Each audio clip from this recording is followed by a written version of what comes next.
Olá, eu sou João Vitor Xavier e o CNN Esportes S.A. está no ar. Toda semana um entrevistado especial para falar da relação do esporte com o mundo dos negócios. E hoje temos o prazer de receber Júlio Casares, presidente do São Paulo. Presidente, prazer recebê-lo. Prazer, João. Parabéns pela estreia desse programa. Há pouco tempo eu já assisti 2 episódios. E realmente com muita qualidade. Eu acho que a CNN traz uma contribuição efetiva para o esporte e para o futebol. Muito obrigado, presidente. Vamos conhecer um pouquinho do que tem feito o presidente do São Paulo e um pouco mais também sobre o momento do tricolor.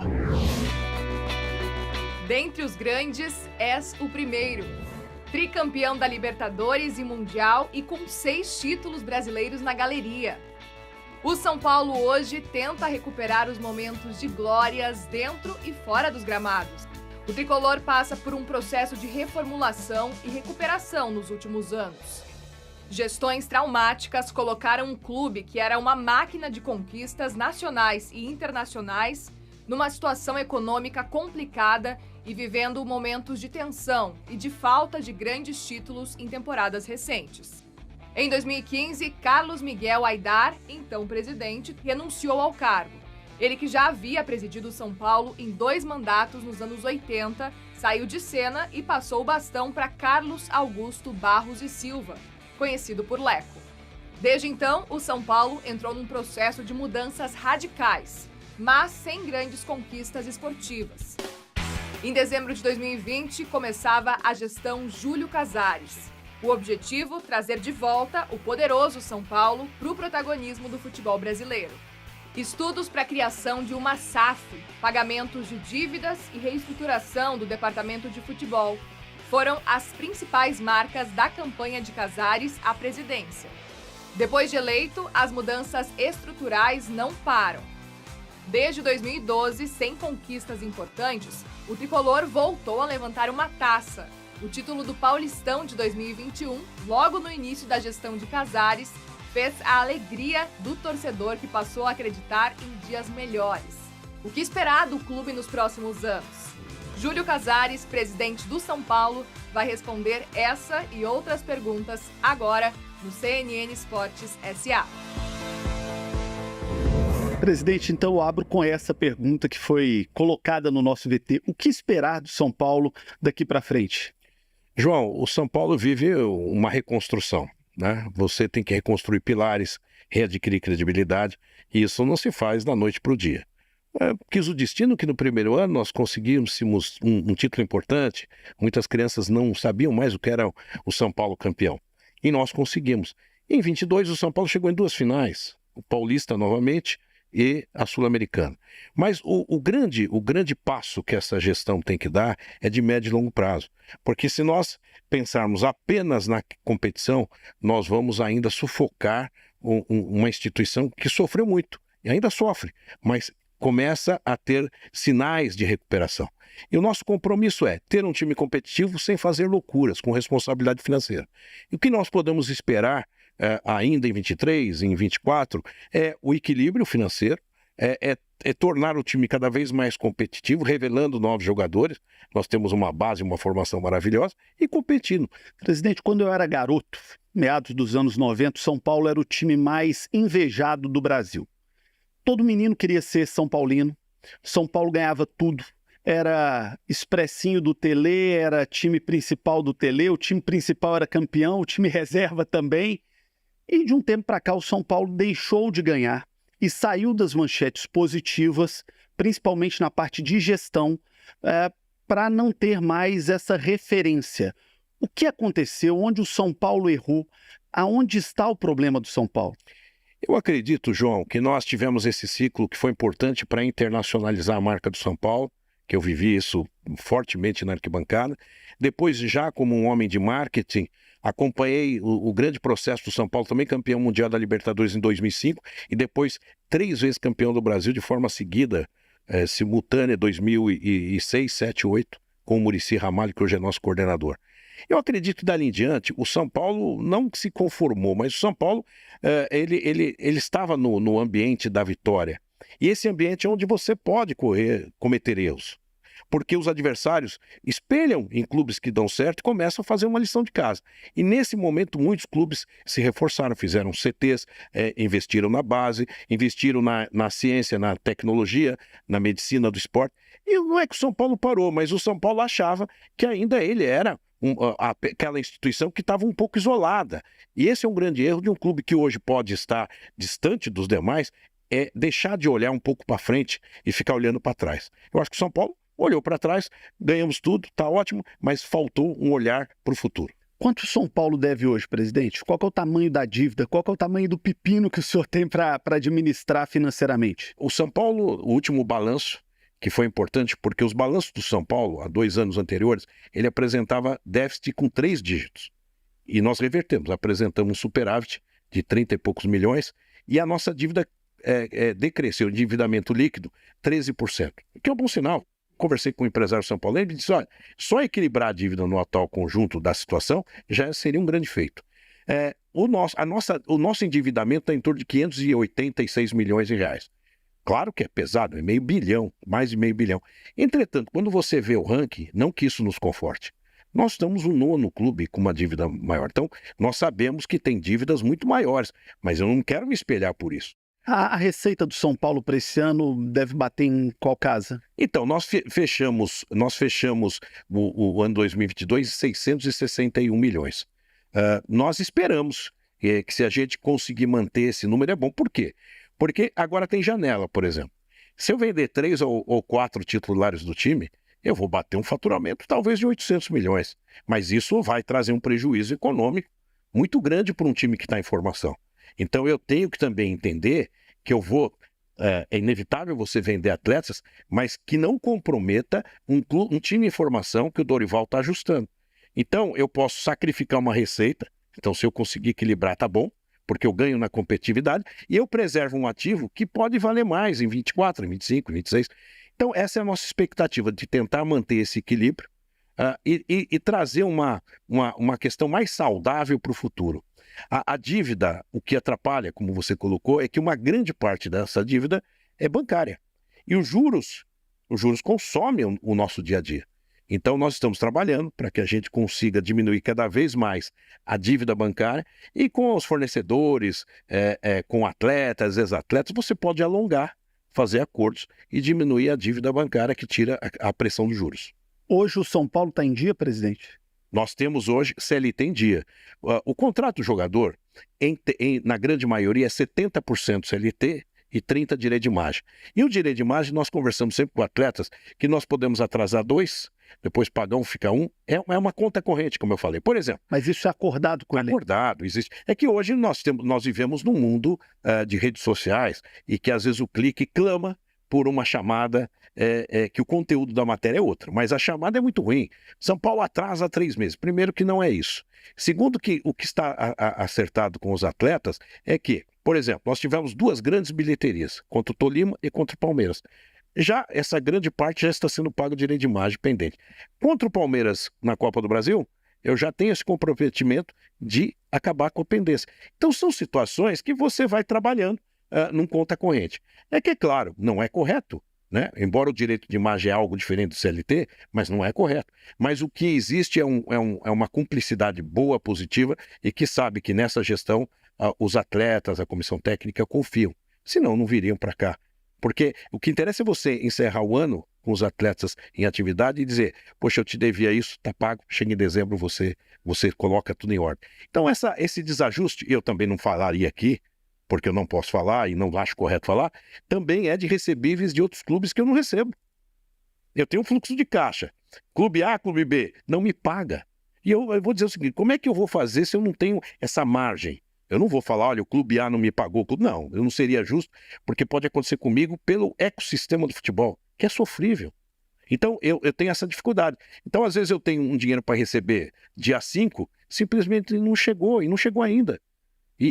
Mas eu não acho também justo eu chegar e dizer abertamente que o irmão tal não me pagou. É o ecossistema que está errado. É por isso que nós brigamos para melhorar esse ecossistema. Por falar de co-irmão e de ecossistema, um dos grandes rivais do São Paulo é o Palmeiras, que vive um momento espetacular. A presidente do Palmeiras esteve aqui, está toda feliz, com títulos, com conquistas. Quando um rival do tamanho do Palmeiras, para um time do tamanho do São Paulo, está muito bem, isso piora muito a vida de quem está do outro lado, essa comparação, essa exigência que vem naturalmente do torcedor? Eu acredito, João, que é claro, no âmbito do torcedor, todo mundo quer comemorar título, quer estar feliz, né? Mas eu sei que, e a Leila é uma grande presidente, nós temos uma grande relação, fizemos um grande acordo onde ela jogou no Morumbi, eu joguei no Allianz Parque, é algo que quebra qualquer protocolo e que nós achamos que é importante para o produto, uma grande presidente. E o Palmeiras, com seus antecessores, fizeram lições de casa, assim como o Flamengo fez. E o São Paulo está no processo agora fazendo. Então nós esperamos. E aí talvez eu não vou usufruir da sombra da árvore, mas o presidente futuro, ou os presidentes futuros, gerações futuras, estarão numa sombra. E nós temos que entender que alguém tem que fazer esse trabalho. Por falar em parcerias, o senhor citou aí o caso do Palmeiras, né? O Palmeiras jogou no Morumbi, o São Paulo jogou no Allianz. É possível um dia ver o São Paulo jogando em Itaquera e o Corinthians voltando a jogar no Morumbi? Eu gostaria, mas eu não vejo essa possibilidade, né? O Duílio é um grande amigo, um grande presidente, e talvez tem clubes que têm resistências maiores. Mas um produto futebol clama para que a gente valorize o produto, né? O Morumbi recebeu grandes públicos do Corinthians, do Palmeiras, do Santos. Eu acho que poderia pensar numa volta. E acho que é possível. Eu sonho com o futebol tendo uma convivência. Em São Paulo nós temos torcida única. Para essa torcida, e eu defendo que ela volte ao estádio mesmo em clássico, com toda a ordem e a regra disso, para ela conseguir dar um avanço e voltar num clássico, assistir jogo no Morumbi ou na Neoquímica, lá em Itaquera, nós precisamos dar exemplo. Eu acho que o torcedor de um time ou de outro, ele pode caminhar para isso, até para flexibilizar essa questão de torcida única. O São Paulo se prepara para ser uma SAF, o São Paulo pensa em ser uma SAF, isso está descartado. Como é que o tricolor pensa esse assunto? O São Paulo, dentro da sua história, João, sempre teve uma postura vanguardista, mas com muita cautela. Eu dizia na minha campanha que o São Paulo não seria o primeiro clube a aderir a uma SAF, talvez nenhum dos últimos. Porque a SAF não é um assunto totalmente consolidado, até nos nossos tribunais, na questão do que o investidor assume, na questão de garantia de cada investidor que chega. Então nós estamos vendo esse processo de forma tranquila e trabalhando para que, se um dia nós chegarmos num balcão de negócio, uma eventual ação do São Paulo tenha um valor maior. Por exemplo, quando nós assumimos, nós tínhamos um valor de ação eventual. Hoje nós temos um valor que vale 3 vezes mais do que aquela. Por quê? Porque o São Paulo, como eu disse, reduziu dívida, deu superávit, foi campeão, luta por uma liga, que eu acho que é importante. Então tem ativos na marca do São Paulo que poderá levar, e a coletividade discutirá isso no momento certo. O que o São Paulo tem que fazer agora, e nós estamos observando, é um modelo que não precisa ser uma SAF. É um modelo de capitalização do futebol que o São Paulo, com a sua credibilidade, com a sua relação, pode ter para fortalecer o futebol. E se esse modelo der certo, ganhar musculatura, trazer resultado, ele pode caminhar até por uma eventual SAF. Eu digo eventual porque no São Paulo ela tem uma distância muito grande ainda, mas o São Paulo não está parado. O São Paulo tem desenvolvido processos, projetos na linha de capitalizar o futebol. Porque o futebol hoje, ele traz uma boa condição de faturamento na venda dos seus direitos, ele traz bilheteria, os estádios estão sempre lotados, mesmo vivendo num país com dificuldade econômica, mas é um esporte que está inserido no negócio, com grandes ativos. O Brasil revela jogadores que são exportados com grande valor. Então, nós temos um grande dinheiro ouvindo essa conversa. O que precisa é o diretor ter credibilidade, ter estabilidade e ter uma convivência natural com o mundo moderno. O mundo moderno hoje é isso que nós falamos, uma rede social mais ativa, que às vezes o cara levanta uma grande invenção. Às vezes eu acordo de manhã com a minha fotografia que eu estou conversando com um jogador X que eu nunca, às vezes nem vi direito. Então é muito difícil você lidar com isso, mas isso faz parte do mundo atual. Presidente, dentro dessa linha de um São Paulo SAF, independentemente de ser ou não uma SAF, todo clube passa por um processo de modernização e de ser mais profissional. Teve um caso curioso que chamou a atenção no Brasil, que foi o caso do Abílio Diniz, no São Paulo, um tricolor muito famoso, muito conhecido, e que teria se colocado à disposição para ajudar o São Paulo. É notadamente um dos maiores gestores desse país. E a incursão dele pelo São Paulo durou um dia porque ele não deu conta da realidade, muitas vezes sombria, do mundo do futebol. que falta para o futebol assimilar gente desse nível, dessa qualidade, dessas pessoas serem bem exploradas pelo futebol? Porque é um grande torcedor, é um grande homem de negócio, certamente poderia colaborar muito com o São Paulo, mas não deu conta do ambiente duro, difícil do futebol. O que falta para isso dar certo? João, primeiro eu quero abrir um capítulo especial a esse grande brasileiro, empresário Abílio Diniz, meu amigo pessoal. Ele é um consultor da presidência, ele é meu consultor e eu tenho muito orgulho disso. O Abílio, que é aqui da CNN, tem um programa maravilhoso que eu não perco, é muito bom. O Abílio é um grande São Paulino, é um grande empresário. E nós temos contatos direto, né? Essa semana eu tive com ele no jantar, que foi a homenagem do Pacto pelo Esporte, que homenageou o João Paulo Diniz, essa grande figura que nos deixou. E o Abílio, eu converso com ele um dia sim, um dia não, né? Mesmo nas viagens dele. Então, ele sente nessa gestão essa credibilidade, esse conforto, e o Abílio ajuda, sim. Existe uma questão, eu gosto de separar, tem aquela ajuda de você pedir dinheiro para alguém, e tem a ajuda de abrir caminhos, de trabalhar como uma consultoria, de mostrar caminhos, apoiar em opiniões. E o Abílio tem sido muito positivo. Mudando um pouquinho a pauta, dentro do São Paulo, o São Paulo tem um estádio que durante muitos anos foi um dos melhores do Brasil, mas o tempo foi passando. O Morumbi já não é aquele colosso do passado, de tamanho até que é, mas de conforto já não é tanto mais. Tem algum projeto de modernização do Morumbi? O São Paulo pensa em fazer alguma coisa para dar uma cara nova para o estádio? Como é que está isso, presidente? João, você falou a palavra importante, cara nova, né? O Morumbi é um estádio magnífico, é um templo do futebol, né? Quando você fala em estádio e arena, você fala assim, o Morumbi é estádio, né? E a arena é uma coisa um pouco modernizada, coberta, etc. Nós precisamos dar esse salto. Agora, é claro que eu não posso dar esse salto, porque eu não tenho nenhum recurso extraordinário, a não ser de equilibrar a dívida e fazer time competitivo para colocar numa plataforma de estádio. Porém, o São Paulo hoje atingiu números importantes que tem conversado com empresas, com empresários, e vamos discutir uma plataforma de uma reforma do estádio, sim, de uma modernização, sem perder o charme de ser um templo maravilhoso que agregou lá clubes de Minas Gerais, do Rio de Janeiro, aqui de São Paulo, e acho que isso é importante. Agora, nós não faremos de forma irresponsável, que é assumir dívidas impagáveis. O São Paulo não pode, não tem essa questão de assumir, mas o São Paulo deve propiciar o investimento de parceiros ou de fundos que possam levar o Morumbi, que hoje voltou à cena dos grandes eventos. Nós fizemos 6 shows do Coldplay num período muito curto. Então hoje o Morumbi voltou, que também estava fora disso, ao calendário do entretenimento internacional. E com isso passa a ser uma plataforma importante para o futuro. E todos os investidores dessas áreas olham isso. E já conversaram conosco, e nós estamos conversando para que a gente, com muita tranquilidade, possa oferecer para o torcedor, quem sabe, um estádio moderno. Eu soube, inclusive, que o São Paulo trabalharia nos bastidores a questão do tombamento do estádio. Parece que o Morumbi é tombado, que impediria uma série de ações. O São Paulo está trabalhando para resolver essa questão político-burocrática. E dentro disso, caso isso proceda, a ideia é tentar fazer como o Monumental na Argentina fez agora, o Monumental de Nunes, fazer uma arquibancada mais próxima, Mineirão, Maracanã também fizeram assim. É possível pensar no Morumbi coberto? Quais que são os planos? E se há de fato esse processo de destombamento arquitetônico do Morumbi? Veja, João, você tocou num ponto. Quando eu sentei na cadeira de presidente, além das dívidas, ameaça de transfer ban, eu tinha 4 processos na FIFA. Eu tinha também a notícia que o Morumbi tinha sido tombado.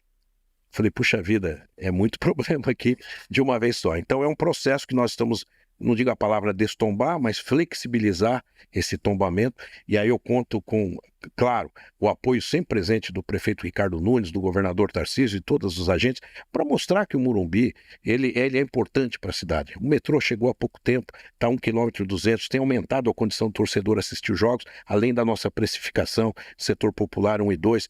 Então a questão do Morumbi é sim, olhar o Morumbi para aumentar talvez essa capacidade, para cobrir, claro, mas trazer conforto e fazer do Morumbi um grande negócio. Porque onde está hoje o grande faturamento? Eu não gosto de sacrificar o torcedor, porque o torcedor é aquele que compra pay-per-view, camisa, vai no jogo, sanduíche pro filho. Acabou o dinheiro. O orçamento dele é curto. Agora, nós podemos sim, talvez trabalhar para ter 200 camarotes e vender esses 200 camarotes, que realmente traz um dinheiro importante. E como o Morumbi é grande, já é grande, pode se tornar maior, você pode ter todas as classes sociais ali. a classe A, B, a C, a D e a E. Nós criamos o setor popular descoberto e um coberto, que o preço, se ele paga meia, de repente estudante, ele vai pagar R$15. Que estádio você tem esse grátis? Claro que é o primeiro a acabar. E é um torcedor que nós incluímos ele. E nós criamos um setor popular que é um sucesso. Agora, é claro, às vezes eu tenho uma pressão natural do meu diretor financeiro, vamos mexer no preço, vamos... Aí eu vinculei esse setor popular a 50% do preço mais barato que a gente atingir. Então, se eu tiver uma arquibancada um dia a R$100, ele vai custar 50. É uma forma de você suportar. E a resposta está aí. Recorde de público em 22 e agora em 23. Presidente, por falar em torcida, eu vou tocar num tema que eu acho que o senhor não vai gostar. A CNN fez uma pesquisa com o Instituto Quest, junto com a Rádio Itatiaia, do ranking das torcidas do Brasil. Uma pesquisa grande, robusta, no Brasil inteiro. E o São Paulo, historicamente, vinha há muitos anos como a terceira maior torcida do Brasil, e essa pesquisa apontou especificamente que o Palmeiras teria ultrapassado o São Paulo. Como é que o São Paulo recebeu isso? Como é que o São Paulo trabalha internamente essa questão? Essa questão dos anos sem título, isso preocupa o São Paulo no quesito torcida? Isso preocupa o São Paulo da possibilidade de estar perdendo um torcedor mais jovem? Não, João, primeiro nós entendemos que pesquisa é dado científico e nós respeitamos. Eu nunca vou aqui combater uma pesquisa. Eu posso discutir o critério dela. Eu vi essa publicação e depois, em 15 dias, agora não vou lembrar o instituto, foi oferecido um outro instituto dizendo que o São Paulo tinha a mesma diferença a favor. Então, depende do método, da metodologia, da análise, mas eu não contesto. Eu acho que com as vitórias você cresce. O São Paulo cresceu com vitórias, o Palmeiras cresce. Agora, eu tenho que fazer uma lição de casa, João, que é o seguinte, eu não vou contestar a pesquisa. Nós temos a convicção que temos ainda a terceira torcida, enfim, acho que quando a Liga existir, ela vai contratar 1 ou 2 institutos para anualmente você fazer com desvios, etc., até estratificando idades, né? Posição do Brasil. Eu não discuto a torcida do Flamengo do jeito que ela é gigante, mas quando você vai para Recife, você tem que perguntar para o pernambucano, ou no estado de Pernambuco, você é Flamengo ou é Santa Cruz? Né? Porque a gente sabe que alguns estados têm uma adoção do Flamengo e dos times do Rio, da origem, talvez da Rádio Nacional, etc., que a gente conhece bem, sem ignorar a força grandiosa desses clubes, mas que você tem que saber identificar qual clube dele de coração. Aqui em São Paulo é impossível o cara falar assim, eu sou São Paulo e ao mesmo tempo sou Portuguesa. Portuguesa. Ou ele é São Paulo ou ele é ou Juventus. Então, não dá, tem que ser um ou outro. Agora, eu não temo em afirmar, e não é nenhuma bravata, que o São Paulo Futebol Clube hoje é o mais popular. E o São Paulo tem o slogan de mais querido, Clube da Fé. Hoje é o mais popular, porque o que está acontecendo no Morumbi, com jogos teoricamente de uma importância talvez menor, sem ser clássico, lotando, colocando 55 mil pessoas, às vezes numa quarta-feira às 21h30. Daqui a pouco eu quero falar muito de liga com você, presidente, mas antes, como a CBF não define quem será o novo técnico da seleção, a gente vive rumores e especulações todos os dias. E o nome do seu técnico é um nome, vez ou outra, cogitado para a seleção. O São Paulo ficaria feliz de ver o Dorival na seleção ou o São Paulo prefere o Dorival quietinho no Morumbi? Eu acho que a seleção do Dorival tem 3 cores, vermelho, branco e preto. Mas acreditamos que também ninguém pode proibir o crescimento profissional de qualquer um. Agora, o que eu coloco, João, é assim, eu vendo as declarações, o que a CBF intenciona, ela colocou um conceito. Olha, eu quero um técnico estrangeiro. Nós não sabemos se é o Ancelotti, se é o Jorge Jesus, se é o Abel Ferreira. Ela colocou, quero um técnico estrangeiro. Então, na minha visão, o que nos deixa tranquilo é que ela vai seguir esse caminho, porque é um conceito. Como é que uma entidade muda o conceito, de repente, porque não achou no mercado? Então nós temos essa convicção. E claro que também nós confiamos nos dirigentes que se tivesse algum rumor, ou o Dorival seria contactado, ou eu seria contactado, e ninguém foi. Ninguém teve contato nenhum.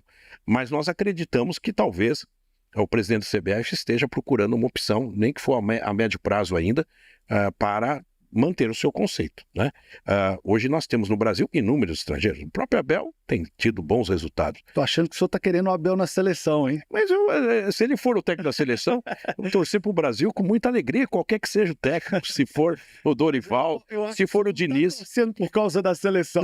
Não, olha, o Diniz é um grande nome, né? Tem vários outros. Eu acho que assim, eu só coloquei, e realmente não é nenhuma Não estou tangenciando, não. Mas existe um conceito da CBF, técnico estrangeiro. Se é o Ancelotti, se é o Jorge Jesus, se é o Abel Ferreira, se é o Codê, se é o Crespo, para mim é um conceito. Quando você muda de rota, não que não pode mudar, mas você tem que explicar. Presidente, rapidinho para a gente ir para o intervalo, o senhor falou em mudar de rota, o senhor teve que mudar recentemente.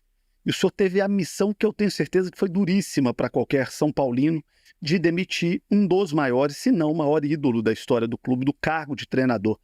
Como é que foi esse processo e como é que foi sentar na mesa com o Rogério Ceni e falar, olha, não dá mais? Olha, essa é uma pergunta realmente que essa questão eu dormi com ela algumas vezes, né? Qual o momento que teria que acontecer isso? Quando você contrata um ídolo, você tem que pensar depois o fim desse casamento como será, como seria. E o Rogério, eu conheço ele quando ele era o terceiro goleiro, conheço depois como atleta, trabalhamos juntos, é um cara que eu admiro demais, foi importante para o São Paulo, trabalhou muito, competiu, chegou em 2 finais, obcecado pelo trabalho, é um grande ídolo, né?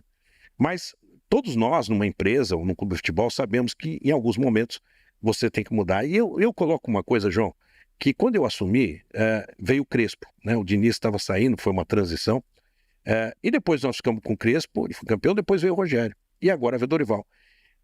Não é uma quantidade grandiosa de troca em 3 anos, né? E agora temos o Dorival. Eu procuro não interromper um trabalho.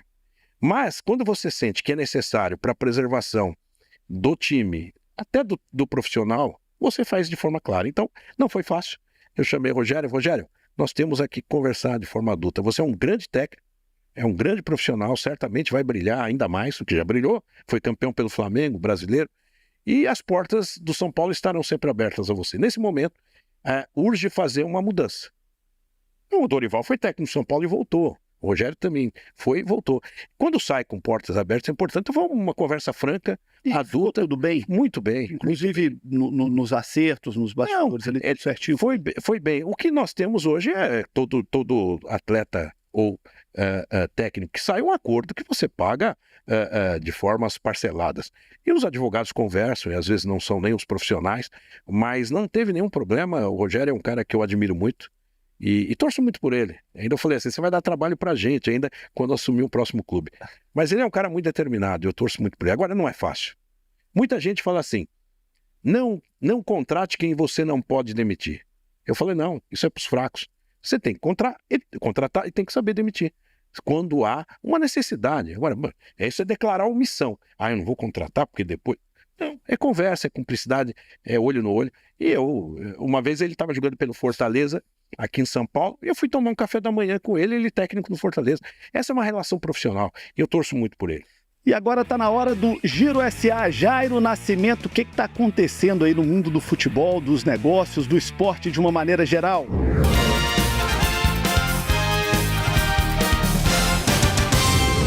Olá, João. Vamos agora com as notícias dos negócios, do esporte no Giro Esportes SA.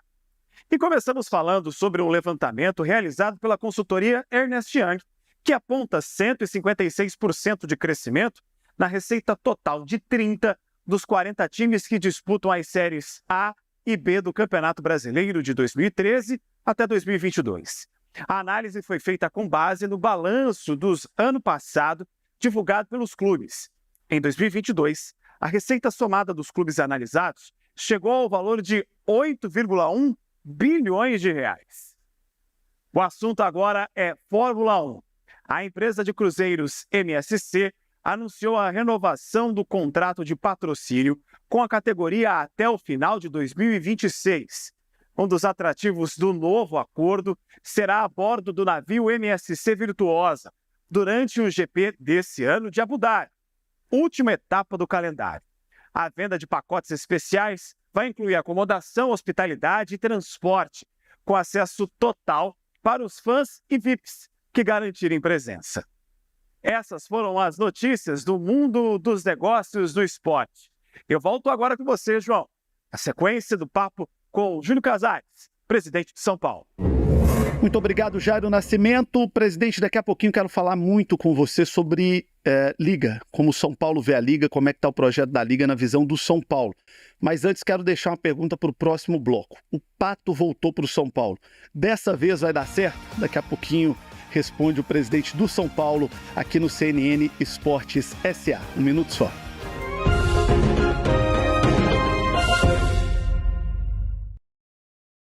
CNN Esportes SA.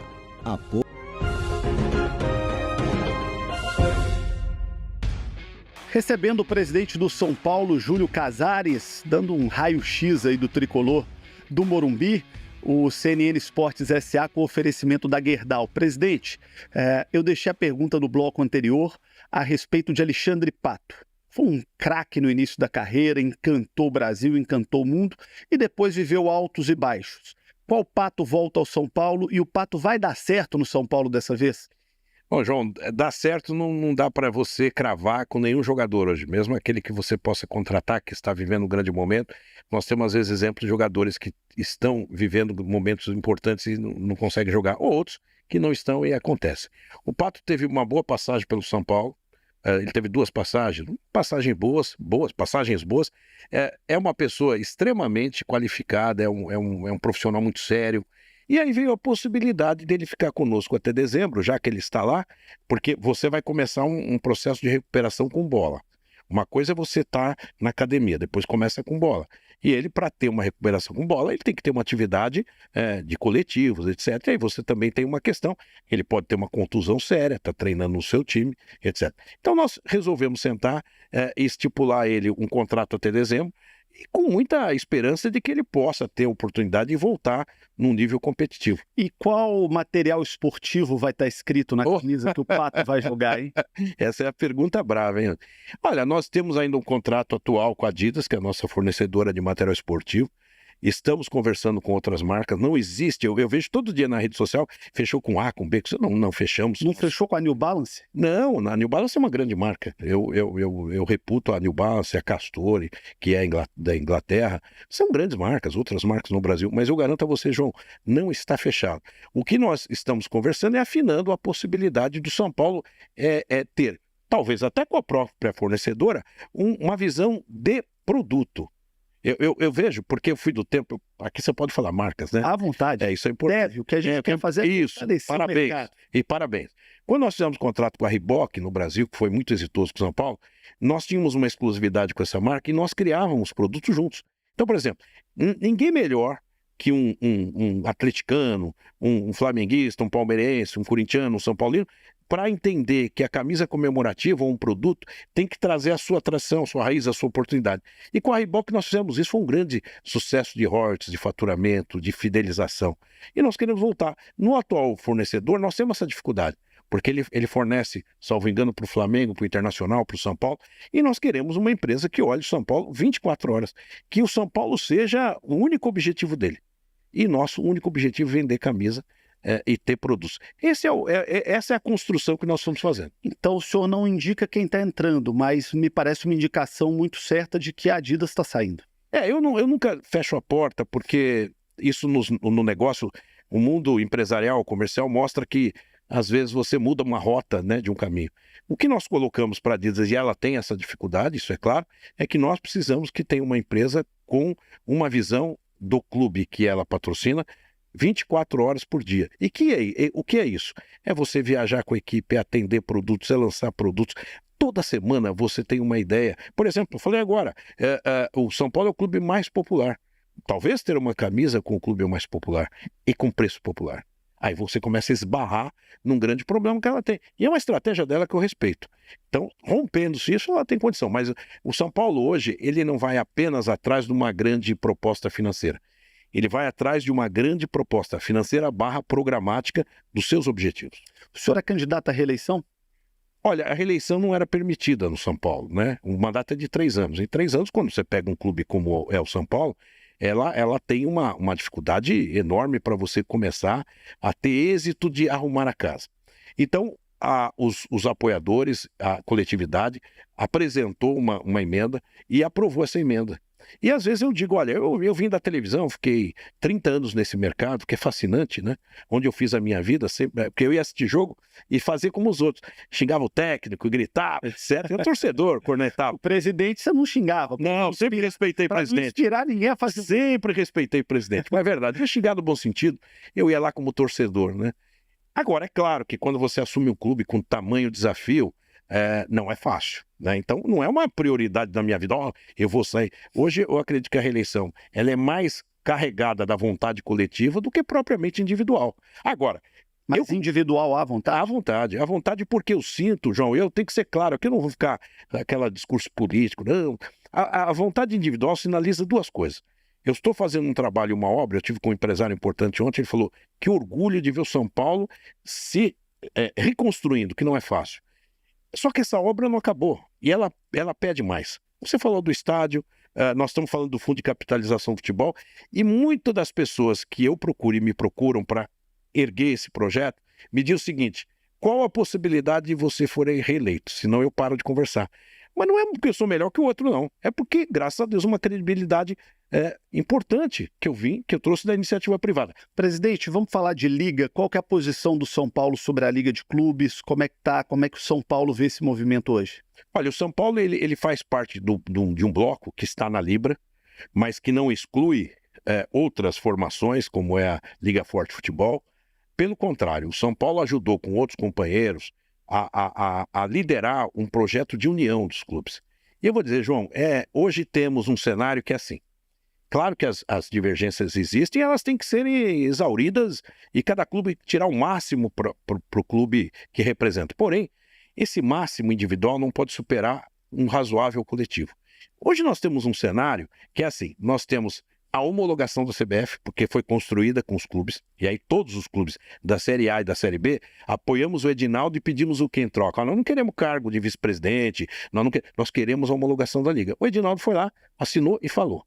Bom, então nós temos o que era mais difícil, não é? Naquele momento. Depois teve uma seleção de investidores, hoje tem 2 investidores, né? Cada um com a sua particularidade, cada um com a sua segurança, com a sua garantia.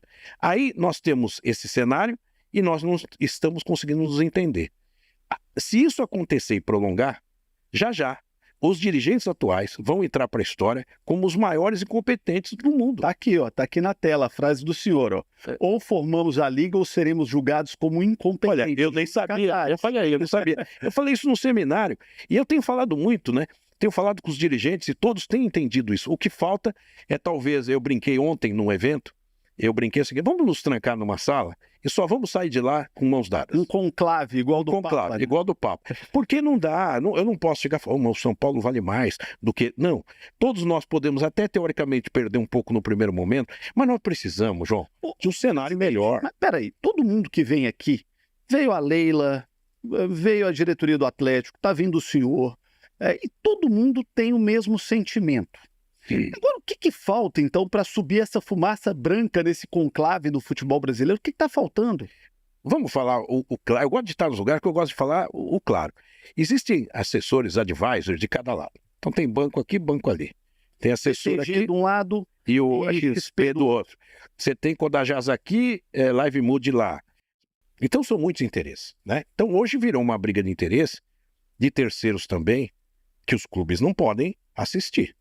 Os clubes têm que ter convicção da solidez do investidor. E eu estou na Libra porque não conheço o fundo que está na Liga Forte Futebol. Eu conheço o Mubadala, que é um fundo soberano da Arábia Saudita, que já faz investimento no futebol e me deu segurança. Isso não estou dizendo que o outro lá é inseguro. Mas o que falta, João, o que falta é uma tomada de posição.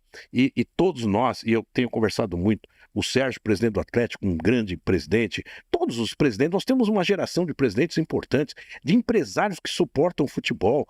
Agora é o momento de nós entrarmos em campo. Eu disse o seguinte outro dia, vamos fazer um bloco, vamos pegar 8, 9, 7 clubes, sei lá o que for, vamos sentar numa televisão e fazer um acordo. A Liga vem depois, mas não é o ideal. Nós temos que vir agora é o momento. Mas nós estamos trabalhando contra o tempo, porque os direitos de televisão terminam em 24. Presidente, o senhor foi o primeiro a trazer essa visão diferente aqui no programa. Todo mundo passava pelo problema em torno do Flamengo, do Corinthians, dos desejos de 2 grandes times que têm grandes torcidas. Na sua visão, o problema maior está na periferia ali do processo, nas empresas que assessoram, nos fundos, nos bancos. O problema maior está nisso? Eu acho que esse é um grande problema, talvez um dos maiores, porque existe um interesse e uma guerrilha entre eles. E essa guerrilha leva a alguns presidentes estarem de um lado e de outro como se estivéssemos degladiando no campo. Esse é um grande erro, é uma miopia. Nós temos que entender o que é melhor, e aí sem nenhum interesse. E você falou uma coisa que é correta. Nós temos que entender a diferença e a grandeza de alguns adversários. Se ele tem mais torcida, nós vamos ter uma cota fixa, outra por audiência, né? E outra por resultados de meritocracia do campeonato anterior. É justo. Agora, claro que às vezes nós não gostamos de comportamento de clubes que se possam colocar como absolutistas. Né? Não é assim, todos dependem de todos. Mas essa é uma construção que o diálogo, eu aposto muito no diálogo, que nós devemos ter um bom resultado. Muito bem, estamos chegando à reta final do programa, vamos para o último bloco, para a última parte, perguntas curtas, respostas rápidas, é o momento do De Primeira SA. Vamos lá.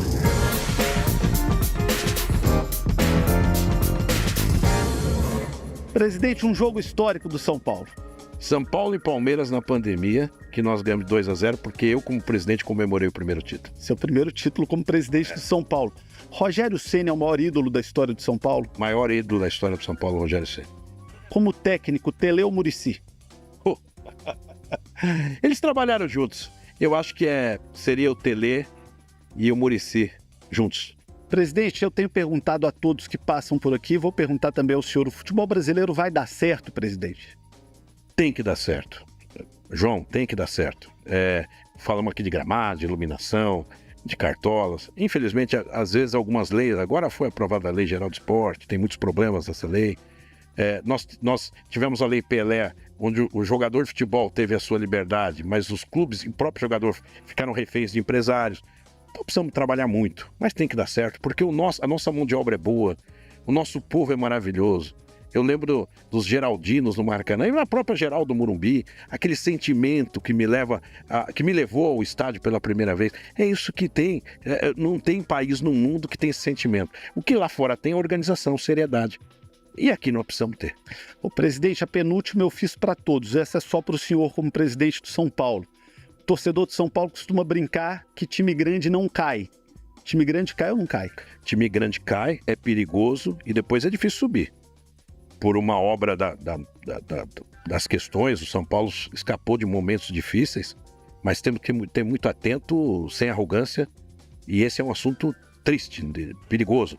Acho que até a Liga pode discutir isso. 4 clubes cair é muita coisa na proporção. Nós precisamos pensar em 3. Não é para beneficiar, não. É que o Campeonato Brasileiro é muito competitivo. Não é medo de cair, não. Não, mas é uma coisa que todos os clubes entendem.